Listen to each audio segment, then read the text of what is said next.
Today I am intending to address an issue that Raila Odinga has called the third liberation of Kenya.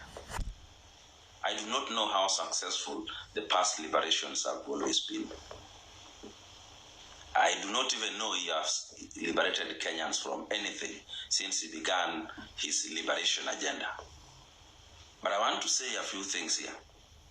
The whole truth and nothing but the truth. I know there are very many bloggers that have been set out there to troll me. Whatever I release out to the social media or wherever, my intention is never to win the argument. My intention, however, is to let out the truth so that we can set ourselves free. Raila Odinga has told us that he's fighting corruption in the Ruto government. I want to remind him that corruption is seated right at his doorstep in his ODM party. The largest business in Lowland, a business that its last balance sheet showed that it is worth 10 billion, yet it does not even have a proper headquarters. Because his intention is that if he goes with the party. I want to let you know, and the Luos in general, that political parties are public entities with perpetual existence. And that explains why they are financed by the exchequer, because they are public entities. But you have made the Luo youth believe that a political party is a personal property. This is one party where the chairperson of the National Election Board also nominates herself when it's the one who is supposed to determine who gets nominated. Nothing can be a better example of conflict of interest. You have told us you are fighting for equity. My big brother, you are the one only rewards people you have historical relationship with, like the Opio Wandais, like the Kajwangs, like the people of Sakwa from Migori County. Today, Migori County has only one MP, who is an MP of his own native people, and that is the Nyatike MP. Because you must reward the people who originated from Siaya. My brother, nothing can be a better example of nepotism. You talk about equity. One friend of yours in the name of Junet Mohammed was made the minority whip. The same Junet was director of elections and a candidate at the same time. The same Junet was the master of ceremonies in all your functions. The same Junet was the secretary to Azimio Council, and many more that are never mentioned. What happens to the very Luos who die in the streets fighting for you when you can import Junet from Mandera to come and colonize a constituency for 20 years? No, we say no. The country was divided in 290 constituencies so that a people can always elect their own leader in their own constituency, not imported ones. You have told us you want to reform IEBC and the judiciary. Nothing needs more reforms than your own National Election Board. And nothing needs reform like your own conflict resolution system in ODM, not the judiciary. In any case, what has the magistrates court in Oyugis, in Karatina, in Mandera, or anywhere else done to warrant any form of reforms? We have reformed institutions in this country for far too long. Probably I know you meant the Supreme Court. Nevertheless, as a layman, I listen to the submissions in the Supreme Court by your lawyers. And I believe whatever they were saying had no evidence. They made very beautiful statements. Statements that made your supporters cheer them. Statements that made you hug them at the end of it. But you did not notice all those beautiful statements. There was no evidence to show that they were true. My big brother, you have told us how the Ruto government is persecuting people. You singled out Kinoti. I do not know whether Kinoti is guilty or innocent. I have no mechanism of knowing. But you, as a friend of the then president, his brother, and also the head of opposition, you need to tell us why you kept quiet when SSU was throwing bodies in River Yala, and who are these bodies being thrown in River Yala? Otherwise, you will believe these bodies were being thrown because they were on your way to be president. You are probably the reason why the Kenyan's currency was changed. Recently, you went to Homa Bay County to launch a posture mill. And during the launch, you made a statement that there is one person in that county, anabweka kama umbwa. A bone will be thrown to him and he will be quiet. Whoever that was, we still want to ask you why you kept quiet from the 9th of March 2018 until the Supreme Court threw your case out and affirmed Ruto's win. That is when you realize that you should be talking as an opposition leader. What bone was thrown at you to keep quiet throughout that period when Kenyans suffered? Over the years, you have ensured that anybody who raises his head, especially within Lowland, to tell you the truth, to remind you of your mistakes, to remind you of your lies, is been cut down to size politically. It is time the battle will be on until your hegemony on these people, in which you never see any good leader rising, which you never see any brilliant sign of the Luo raising his head, in which you fight every strong politician in Lowland, must stop.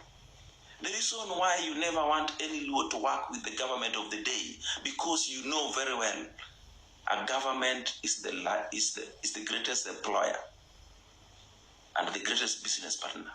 And that would empower somebody to challenge you for the leadership of the people, to be seen by the people as bringing home development. We will tell you the truth. And if they are not going to join me to tell you the truth, I will tell it to you until it is engraved in the people, in me and in you. Because it is the truth that will set us free of your mind colonization. You attend functions, but you will never attend any function if you are not induced by the host. In fact, you will never attend any function which is a fundraising. You will attend funerals, political gatherings, and make all those statements, and never talk about development. And even if you do, it's not worth mentioning. My big brother, it is time the Luo started nurturing young men to one day carry the flag of the community. President Daniel Arap Moi gave William Ruto, a young man, the opportunity. In 1997, he ran as a parliamentary candidate. You ran as a president. It is ironical that he came to beat you on his first time attempt at the presidency as you are going for the 5th time. Yet you have made the Luo youth believe that you are the greatest politician ever created, that can achieve anything with nothing. Please, these lies must go. We must say the truth. Even if it is going to cost us what? Even a life is not too big to pay for such a freedom. The Luos have grown from bad to worse. In 1963, The Luos were the most educated. Today they are nowhere.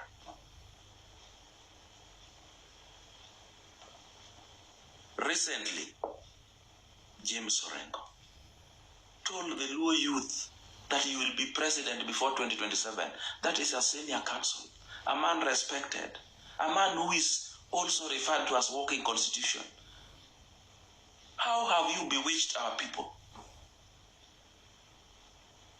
Your own sister went on the podium to tell us that this government is going to collapse and you're going to take over. Why are these statements when you know they are lies and you never come out to say they are no? Because you still want to keep the Luo in a box so that you use them for bargain in 2027.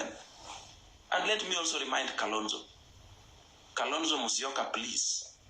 Raila Odinga is not going to support you in 2027. And it is simple. Because the Luos will be auctioned to the highest bidder. And I doubt if your intention is to be the highest bidder. You believe you have supported Raila enough for him to support you. If you doubt me, ask the Chai. When President Kibaki came to Kisumu, in his last term, James Orengo told him arudishe mkono. Alisema, Raila Odinga alijua vile tulifanya. Atafanya tu. That statement is loaded. Very, very loaded. We must free the Luo. I am ready to do it. I was designed for war and built for battle. I want to ask Raila Odinga to get out of the highway to prosperity of the Luo. He's creating jam on that highway. We are not asking you to endorse anyone. We are asking you to stop inciting the people against upcoming leaders because you want to remain the leaders for the sole purpose of using the Luo votes for your personal interest. The political party's funding comes entirely because the Luo vote unanimously for ODM. What do they get from it? Today you are told political parties has awarded ODM 388 million. How is this going to help the Luo? The balance sheet of ODM party, the largest business in Luo Nyanza, is 10 billion. How has the Luo benefited from this? We have several counties in Luoland, 4 to be precise. You ensured that you determined by yourself who becomes the governor by giving direct tickets and the Luo follow. Then they determine who becomes the MCS. Then you went and installed compliant speakers. Then what are we expecting? We are expecting that now you are in full control of those county governments. Something tantamount to secession. But we know it is not secession. You want to benefit economically from those counties. Raila Odinga, you have had enough at the hem of the Luo community. You have made the Luo who were born yesterday think you are the only one who can lead the community because you never give anybody else an opportunity to lead it, an opportunity to say something that can show is a good leader for the community. You choose the weakest leaders from the land. It is shocking that you have stuck on people like Opeya Wandai, on Junet Mohammed. It is shocking. Why do you stick to certain people with which you have historical relationships? And because the Luo keep on hoping that you are bringing home the presidency, they don't want to disturb you, even if you step on their feet, even if you gag them from saying anything. We will not let you. I personally will not let you. It doesn't matter what is going to cost me. I know you don't know. My own grandfather died in the course of such a battle. My father too did. My late brother, Engineer Dr Owidi, too did. And you know what he did for you that he had to lose his life? And Kenyans don't know. You never liked him because he was a man who was built for battle. He was a man who was ready to face off with anyone who infringed on the rights of the Luo. Probably you didn't know there was one left. Please, Raila Molodinga, set the Luo free. Free the highway to the Luo development and prosperity. The jam is choking. These people need to work with the government of the day. They need to be part of Kenya. And stop telling Kenyans, stop telling the Luo that they should have been incorporated in government because they also vote, because they also pay taxes. We pay taxes to get services, and we already do. President William Ruto is going to launch 5,000 houses in Homa Bay and roads. Those are the services for which we pay taxes. For opportunities in government, that is voting. We did not vote for William Ruto. Anything he gives us is out of benevolence. Anything he gives us is out of a good heart that you have never possessed.